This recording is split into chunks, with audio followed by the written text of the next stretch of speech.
Os paranormais.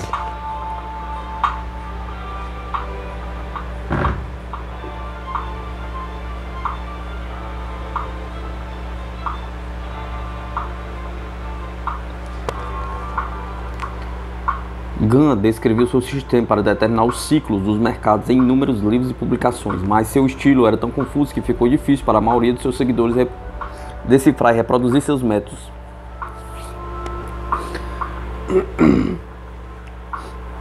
Mas os que conseguiram captar os exóticos e complicados ensinamentos continuaram a segui-los com entusiasmo, assessorados por elaborados programas de computador e talvez estimulado pelo fato de que, quando Gunn faleceu em junho de 1955, Wall Street lhe possibilitaram acumular a incrível quantia de 50 milhões de dólares. Enquanto Gunn começou cedo a confiar nos astros, Davis Williams, que por várias décadas foi considerado o papa dos astrólogos, dedicou-se a estudá-los. Muito mais tarde em sua vida, Williams, já passado dos 50, quando em meados dos anos 50, ficou intrigado com a ideia de que perturbações solares, provavelmente causadas por movimento dos planetas, podiam influenciar os fenômenos terrenos. Williams trabalhava como engenheiro executivo da Consolidated Edison, empresa de energia elétrica na cidade de Nova York. Entre suas responsabilidades incluíam-se os cálculos da quantidade de cabos que a empresa utilizaria durante vários anos e a compra dos mesmos pelo melhor preço do mercado. Williams baseava-se em métodos tradicionais de previsão econômica para determinar o momento de comprar os cabos. No entanto, fatores imprevisíveis de mercado, tal como greves e guerras, tornavam seu trabalho extremamente difícil. Foi então que começou a estudar novos meios de fazer suas previsões e acabou por descobrir estudos científicos que defendiam a tese de que manchas solares podiam influenciar os acontecimentos sobre a Terra, desde retardar o crescimento das árvores até modificar o comportamento do clima. Williams observou também que vários cientistas especulavam, erroneamente, como ficou provado mais tarde, que essas manchas solares eram uma consequência da força gravitacional dos planetas. Quanto mais ele lia sobre a influência dos planetas sobre o Sol e seu possível impacto sobre o ambiente magnético da Terra, mais ele se perguntava se os distúrbios celestes não poderiam também causar sutis modificações nos minúsculos impulsos elétricos que perpassam o cérebro humano. Talvez essas alterações influíssem o temperamento das pessoas. Conjecturou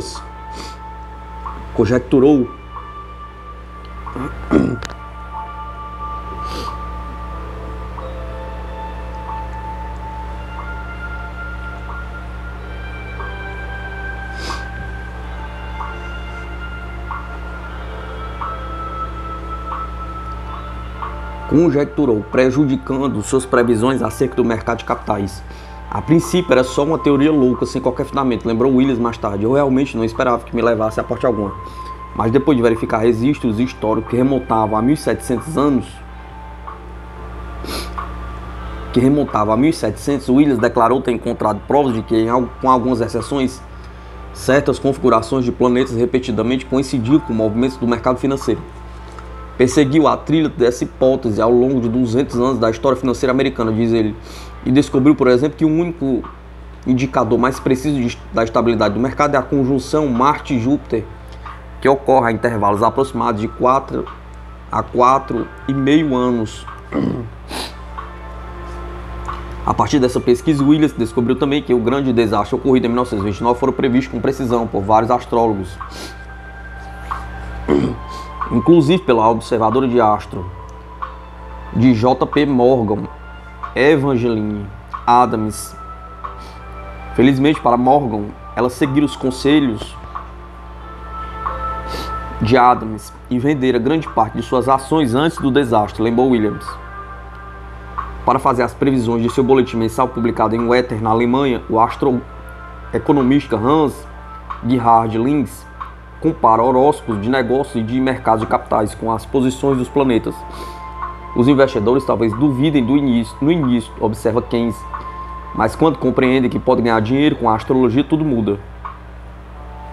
Como presidente da Astrolab, empresa que leva o nome do instrumento medieval da navegação celeste, Robert Rand oferece aos modernos investidores uma nova maneira de guiar-se pelos astros. O sistema de computadores da Astrolabe calcula e elabora mapas, astroindicadores para o mercado de capital.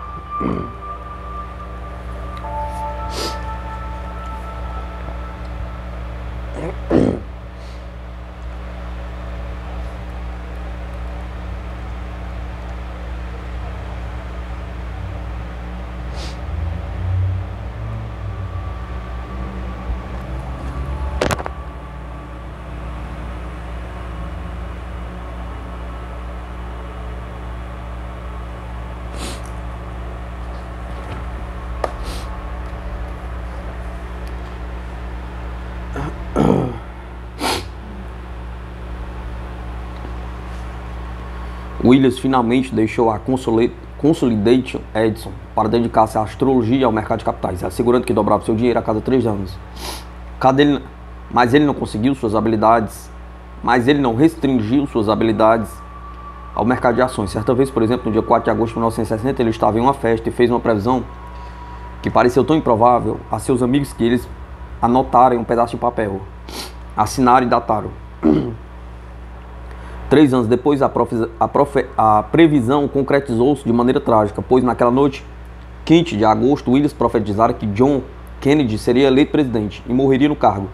Desde 1965, Williams vem publicando regularmente suas previsões sobre o mercado de ações em Horoscope e outras revistas especializadas. Hoje, muitos praticantes da astroeconomia prestam serviço de consultoria através de publicações de número telefone que os clientes podem consultar diariamente para pedir as mais recentes leituras astrológicas sobre os distintos mercados e ações.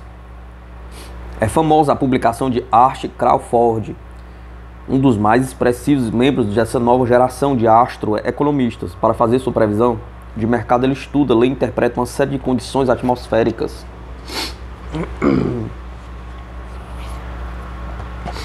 tais como manchas solares, tempestades ionosféricas e posições dos planetas. Ele cita registros históricos para justificar tal atitude. Em 1878, ano que nasceu Gunn, o economista britânico William Stanley Jevons leu um artigo intitulado A Periodicidade das Crises Comerciais e Suas Explicações Físicas. O texto salienta a correlação existente entre o ciclo das manchas solares e o preço do trigo.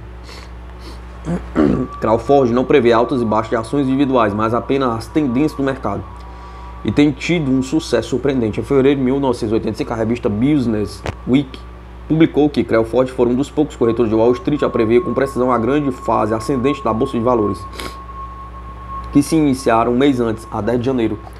3 anos depois, a revista Money também lembrou que Crawford orientara corretamente seus clientes para que saíssem do mercado dias antes do desastre de outubro de 1987. Segundo Crawford, os eclipses são importantes indicadores de tendência do mercado. Os eclipses lunares favorecem falências bancárias e assinalam a tendência de queda da bolsa, bem como o fim das fases especulativas, explica ele. Enquanto eclipses solares indicam mudanças monetárias, Crawford e outros astroeconomistas salientam que, por ocasião do eclipse solar de 22 de junho de 1990, os índices Dow Jones da Bolsa de Valores de Nova York caíram 125 pontos. Crawford acredita ainda que a atividade das manchas solares faz os campos eletromagnéticos das pessoas atingirem uma ionização altamente positiva em janeiro e altamente negativa em julho. Esses padrões de ionização afetam o humor das pessoas e, por isso, por sua vez, afeta o mercado. Diz ele, sentir-se confiante ou inseguro é algo que pode variar de pessoa para pessoa, observa Crawford, mas há uma tendência para que o mercado chegue a seus mais elevados picos em abril e aos mais baixos em outubro. O famoso entortador de colheres e consultor paranormal Uri Geller passa suas mãos sobre um mapa da Amazônia brasileira, preparando-se para instruir funcionários de uma empresa japonesa de mineração de ouro. Após experimentar sensações magnéticas sobre o mapa, Geller sobrevoou a região para a sensibilização aérea do local. O multimilionário Geller sorria em meio a mineiros sul-africanos durante uma de suas raras visitas ao local de uma escavação. Ele gaba-se de ter obtido um alto índice de sucesso em suas tentativas de localizar jazidas minerais. Segundo ele, a maioria de seus clientes insiste no anonimato.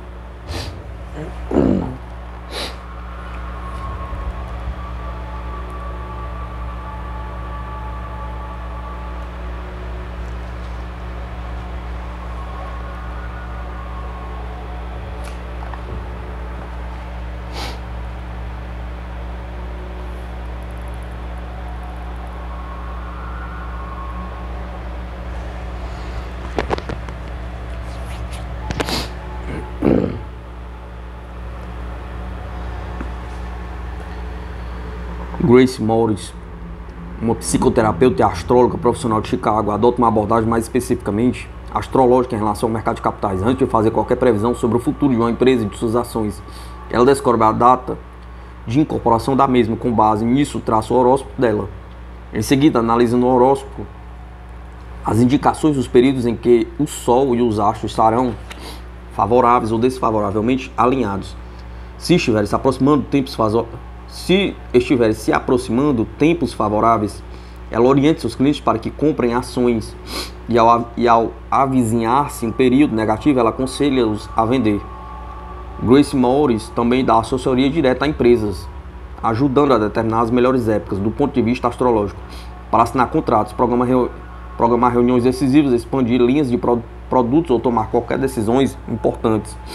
As pessoas não têm consciência de quantas coisas estão ligadas aos sinais astrológicos, disse Grace.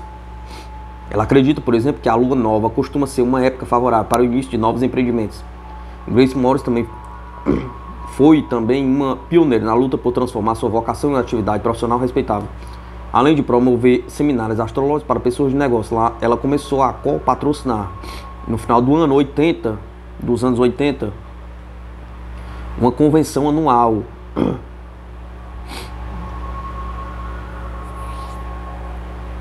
denominada Congresso Mundial de Astroeconomia, na qual reúne centenas de astrólogos interessados em prestar consultoria na área de negócios, conferências, seminários. Fitas e vídeos são oferecidos a uma clientela cada vez maior.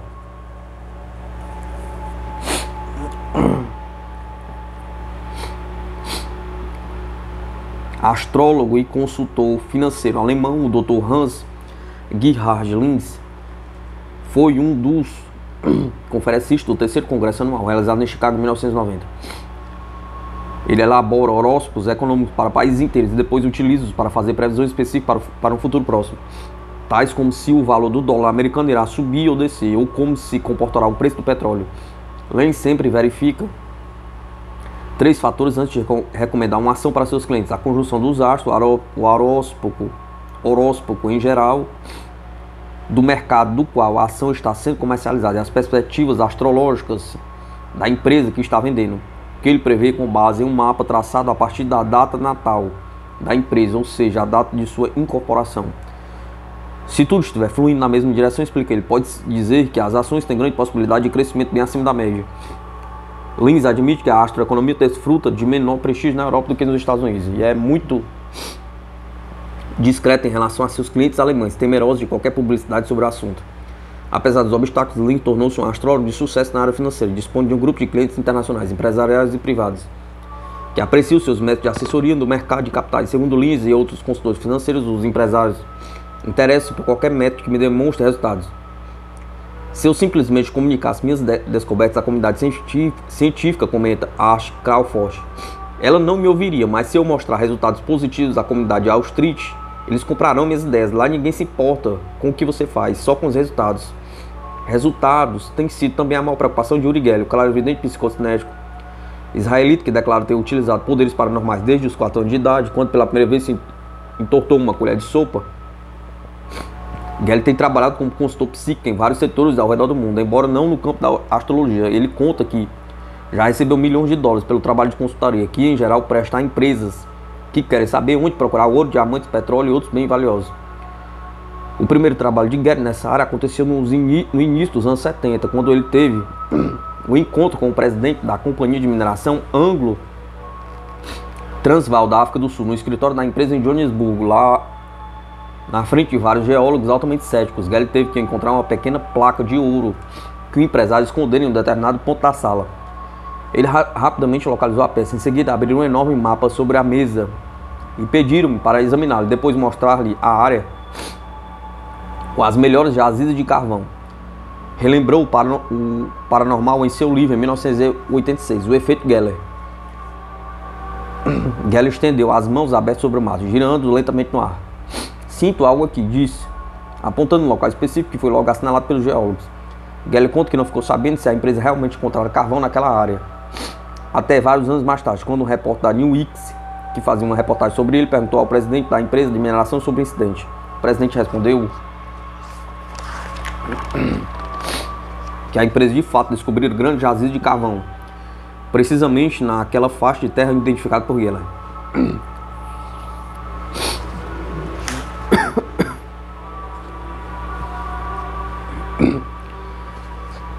Rabidomantes pesquisam áreas de mineração com forquilhas nestas xilogravuras alemãs do século XVI. Conta-se que um grande volume de ouro, prata e cobre, chumbo, estanho e ferro foi encontrado por tais pesquisadores no território europeu.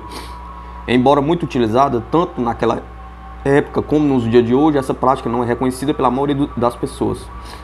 O inglês definiu a varinha dos rabidomantes como um instrumento inofensivo da família do ímã que atraiu o ferro por uma característica da natureza, não por magia.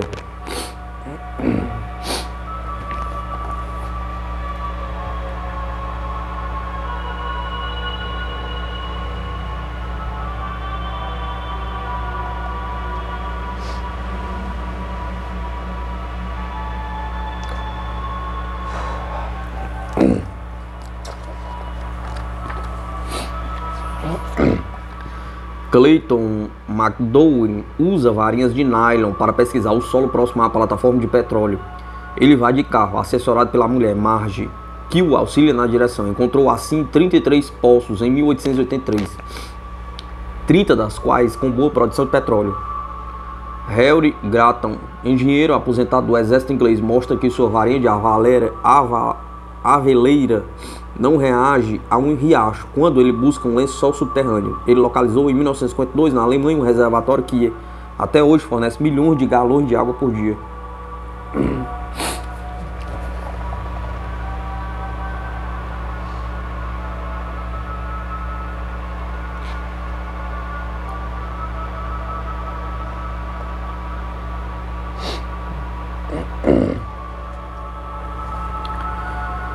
O veterinário canadense Robert Brewer prepara-se para identificar a enfermidade de um cavalo de corrida campeão com uma varinha método, também usado para doenças humanas. Com um pequeno pêndulo, Elizabeth Albrecht avalia o grau de frescor dos alimentos pré-embalados em um supermercado em Davie, em Vermont. Ela usa o distintivo do Congresso Anual promovido pela Sociedade Americana de Rabidomantes.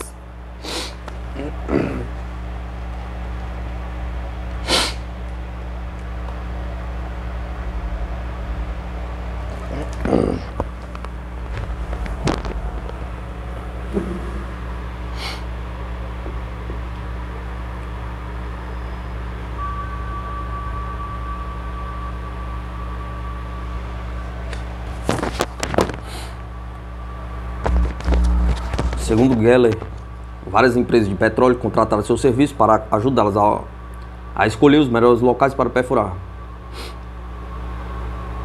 Nessa empreitada, ele sobrevoa as áreas selecionadas pelas companhias e atua como uma autêntica varinha humana de prospecção, apontando os locais onde sente que pode ser encontrado petróleo. Ele não divulga os nomes de seus clientes, explicando que eles não desejam tornar públicos seus vínculos com a atividade paranormal. Mas diz que 4 dos 11 locais por ele selecionados mostraram-se produtivos. Em outro evento amplamente divulgado, a imprensa noticiou que Geller tornara possível a realização de um empreendimento no valor de 500 milhões de dólares, próximo a Orlando, na Flórida. Os presidentes das duas companhias envolvidas, John Aoki,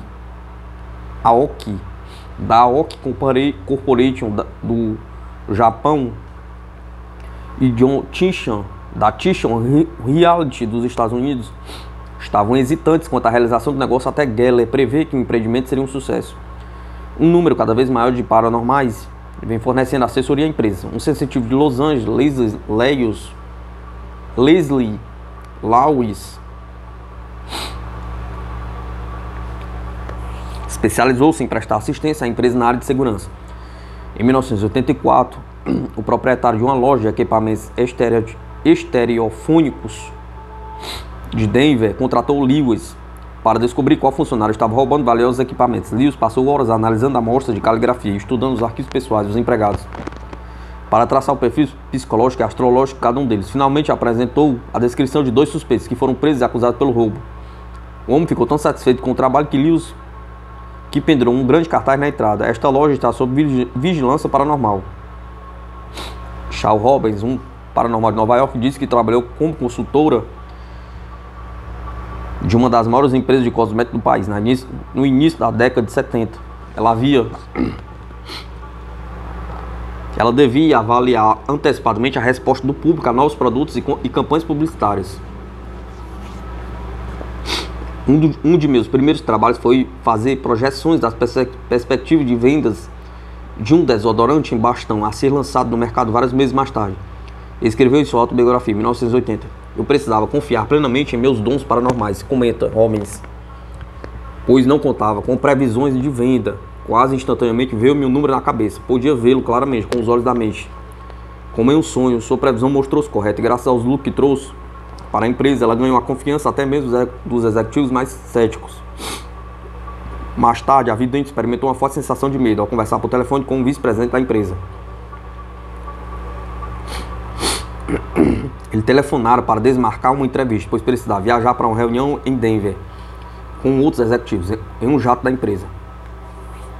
Shaw Robbins advertiu para que não entrasse no avião, mas o executivo apenas riu. E então eu vi, embora lembrou a sensitivo o número da série do avião, 297031. Ao mesmo tempo eu soube o nome do piloto, Dan Rivers, e sabia que se o avião decolasse, algo terrível iria acontecer. Robbins preveniu o executivo, mas ele não admitiu desistir da viagem. Uma hora mais tarde, ele telefonou do aeroporto. Estava histérico, lembrou Robbins. O número da série do avião em que ele viajaria coincidia com aquele que ela havia visto, exceto quanto à ordem de 2 algarismos. Mas isso não era tudo. O piloto ficara doente e seria substituído por um outro, cujo nome era Dan Rivers. A pedido do executivo, Robbins foi até o aeroporto examinar o avião. Lá então sentiu que havia algo de errado com aquele aparelho, mais especificamente com a turbina esquerda. O voo foi cancelado e o aparelho submetido a uma revisão. 2 dias depois, o executivo telefonou contando que os mecânicos haviam descoberto uma peça mal instalada na turbina esquerda. Muito sensitivo, tem entre seus clientes pessoas de negócio que variam desde figurinistas famosos até obscuros corretores de imóveis. Alguns profissionais dizem que mais de 60% de seus clientes procuram orientação para seus negócios. Um paranormal de Manhattan, conhecido como Yolanda, explica que seu proprietário deseja vender um imóvel. Posso fornecer até o nome do comprador, ou então, se um cliente planeja realizar um negócio com outra empresa, digo-lhe se há a possibilidade de uma fusão e como são as pessoas da outra empresa. Yolanda prestou serviço de assessoria para a estilista de moda de Nova York, Diane von Furstenberg, que nem sempre seguiu seus conselhos. Ela tem tanta influência ou tão pouca influência sobre mim quanto minha mãe ou meu advogado, disse Furstenberg.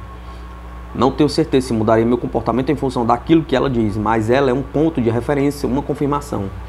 Outro desenhista de moda, Christian Dior, parece ser bem mais atento em relação aos conselhos de seu consultor sensitivo. Conta que seus desfiles obedecem à programação definida pelo mago que estiver lhe dando assessoria no momento. O mundo parapsicológico conta com pessoas que parecem dotadas de uma sensibilidade específica para campos eletro ou geomagnéticos que emanam da Terra. Esses paranormais, chamados rabdomantes, são adeptos de uma arte secular praticada em várias culturas ao redor do mundo. Embora os rabdomantes tenham, em geral, sido encarados com ceticismo e desconfiança, muitos empresários modernos já admitem contratá-los para ajudar na procura de minérios, petróleo e outras riquezas subterrâneas. Ao contrário de Uri Geller, que parece capaz de localizar áreas de jazidas minerais pelo simples ato de concentrar-se sobre mapas, a maioria dos pesquisadores examina os possíveis locais com instrumentos divinatórios.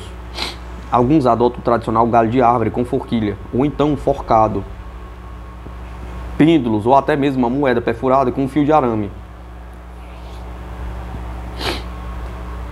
Há também os que preferem utilizar as próprias mãos, que conservam espalmadas e estendidas acima do solo enquanto caminham. Geralmente o rabdomante percebe que descobriu algo quando o seu instrumento começa a se mover por si só. A varinha pode começar a saltar, como se alguma mão invisível tentasse segurá-la à força. Conta um observador, só voltando a acalmar-se à medida que o pesquisador se distancia do local. Os céticos declaram que os rabdomantes não são melhores do que qualquer pessoa comum que tente encontrar veios de ouro ou poços de petróleo ao acaso. Não obstante, vários deles tiveram suas carreiras marcadas por sucesso, especialmente na área do petróleo. O fundador da sociedade Mobius, Stefan Schwartz,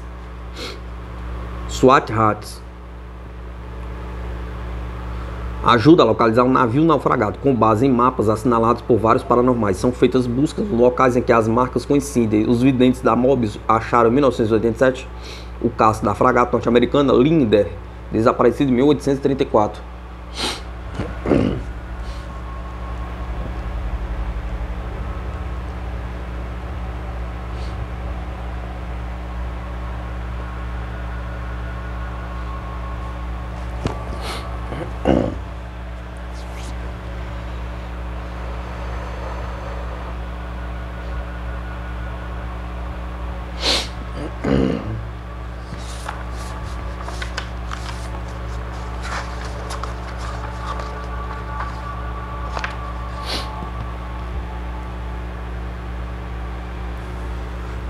Na verdade, conta-se que alguns dos mais produtivos poços de petróleo dos Estados Unidos foram descobertos por rabdomantes. No início dos anos 40, por exemplo, J.W. Young, um fazendeiro de Edmond, em Oklahoma, pegou seu instrumento de pesquisa, uma garrafa revestida de pele de cabra e presa a uma corrente de relógio, e testou sobre o solo de uma propriedade urbana. A garrafa girou no sentido horário, justamente como aconteceram em experiências anteriores, quando Jung a utilizaram sobre os locais onde havia petróleo.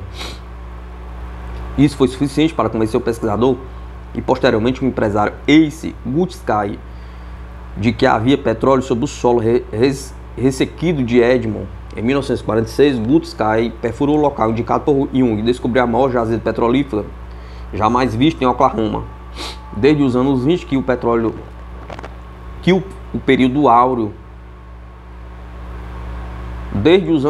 foi o período áureo das pesquisas.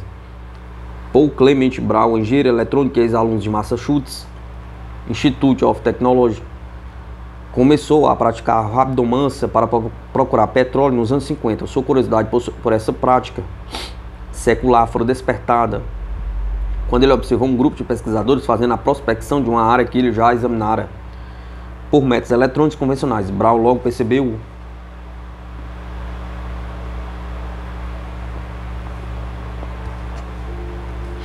que tinha uma queda para a rabdomancia. Na verdade, tornou-se tão bom nisso que, segundo afirmava, era capaz de prever até a quantidade de petróleo que o poço poderia produzir.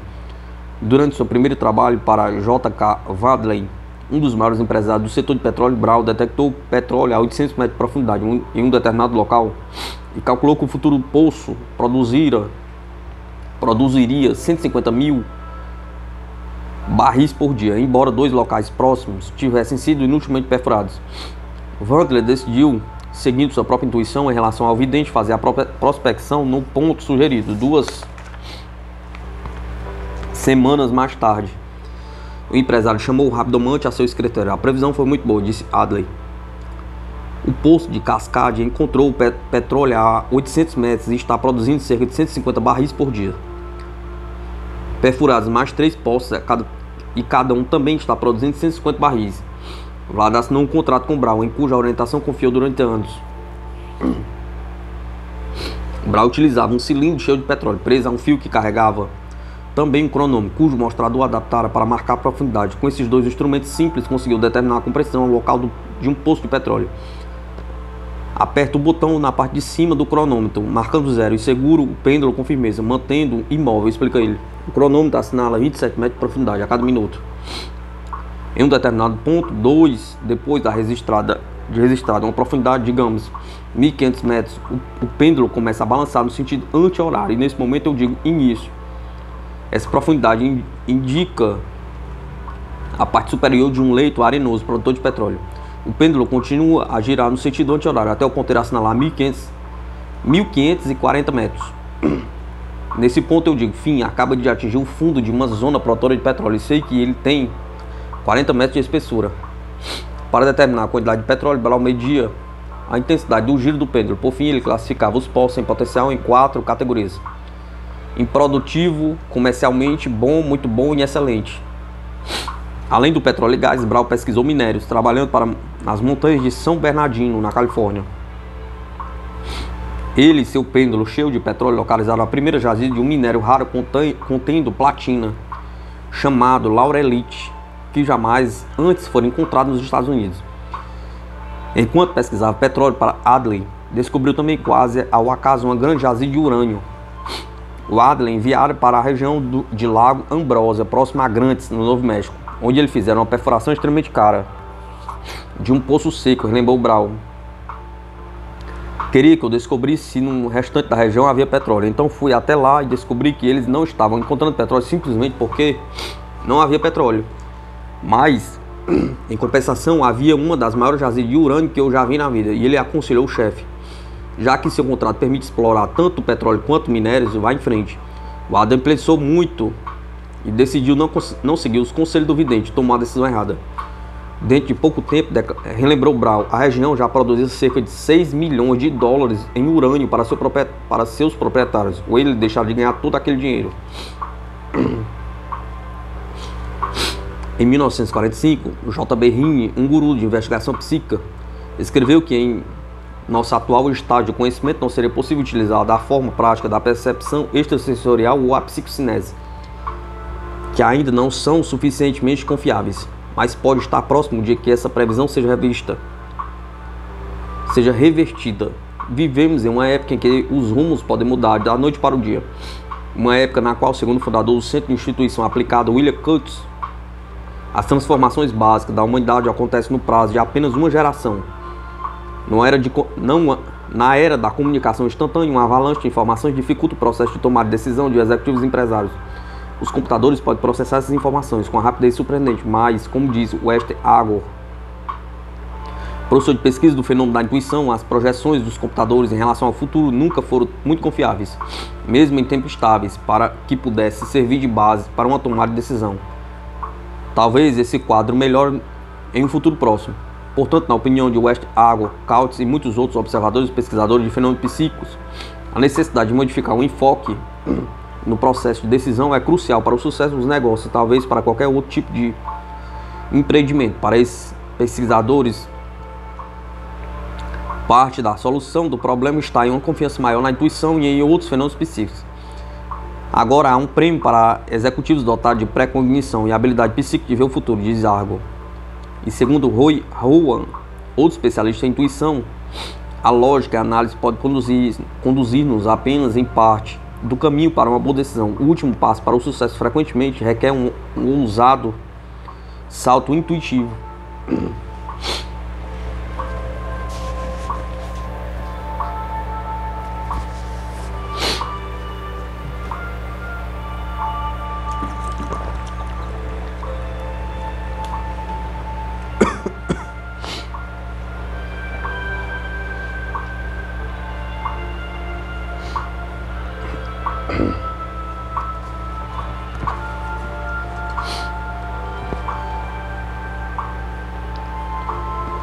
Com a mente no comando.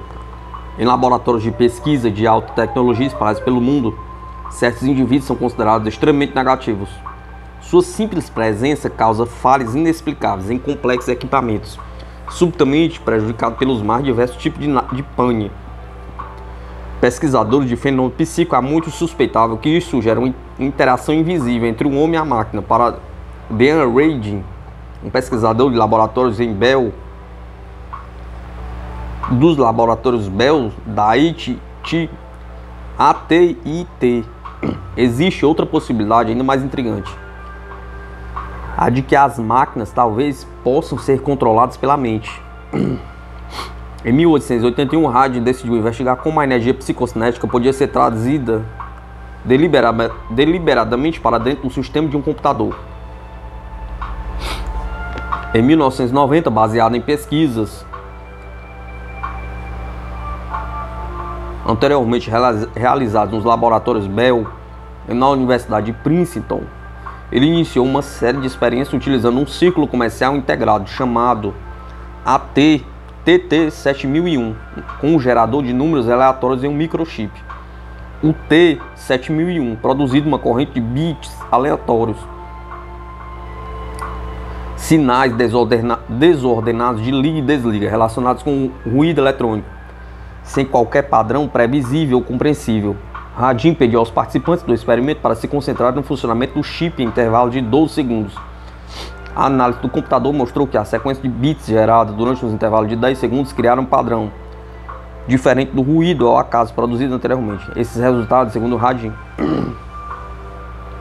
reforçavam sua hipótese de que, pelo menos em princípio, algumas falhas do computador podem ser medidas psiquicamente. Além disso, ele entreviu um caminho promissor para máquinas controladas pela mente. Talvez seja possível usar o pensamento humano para operar sistemas de comunicação e de segurança, ou até conseguir que paraplégicos movam seus membros de acordo com sua vontade.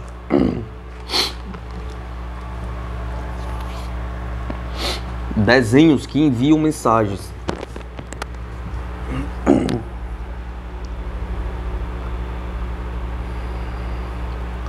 Quando o pensamento humano interfere no ruído eletrônico de um gerador de números aleatórios, produz-se um padrão que altera o ruído, convertido em números e colocado em gráfico. O padrão se torna uma configuração identificável, que Jim Reid chama de impressão mental, uma vez que a impressão mental, tal como a impressão digital, é única para cada indivíduo. O computador pode ser programado para reconhecê-la e utilizá-la em sistemas de segurança, controlando a entrada de pessoas autorizadas.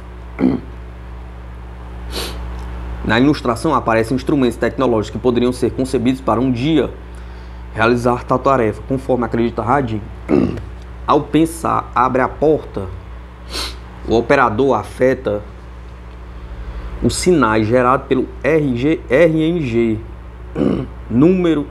gerador de números aleatórios, Random Number Generation, ou RNG, aqui apresentado pelo chip perto do operador. O resultado é uma sequência de números que são lidos por uma rede nervosa, representada pelos chips abaixo. Um tipo de programa de computador especialmente desenvolvido para reconhecer padrões. A rede que reconhece o modelo como uma impressão mental combina com uma impressão previamente armazenada e envia um sinal para abrir a porta. Em teoria, uma rede nervosa poderia identificar e armazenar impressões mentais que expressem uma dada intenção, tal como abrir a porta, por um operador autorizado.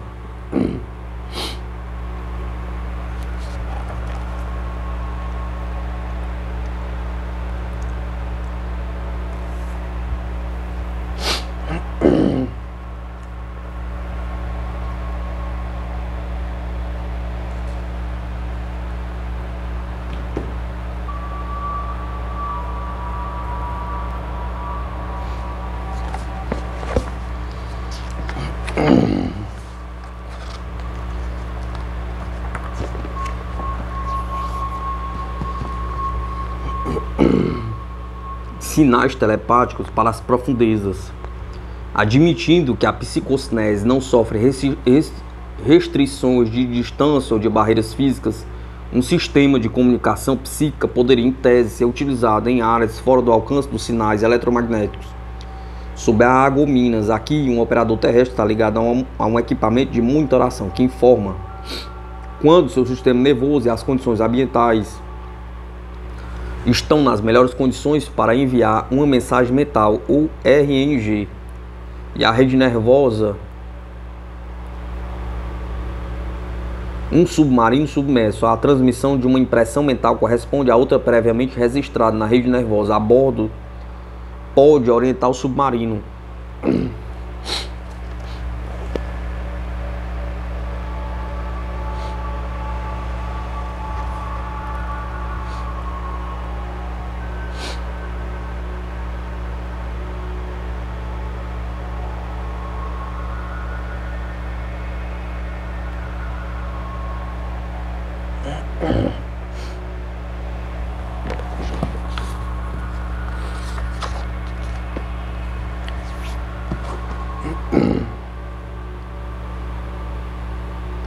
Pensamento computadorizado no controle dos membros.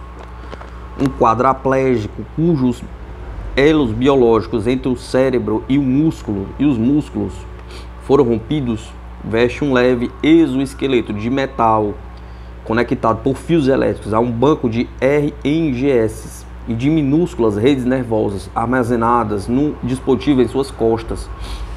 Cada articulação é controlada por um dos pequenos computadores que armazenam impressões mentais com instruções para mover cada articulação. A intenção do homem de erguer o braço, captada pelo RNG, é interpretada pelas redes nervosas.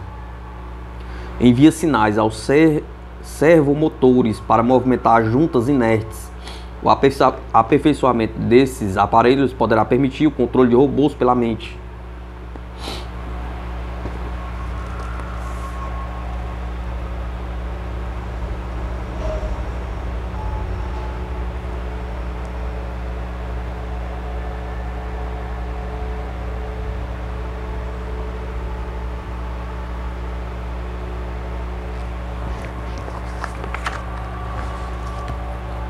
Os paranormais.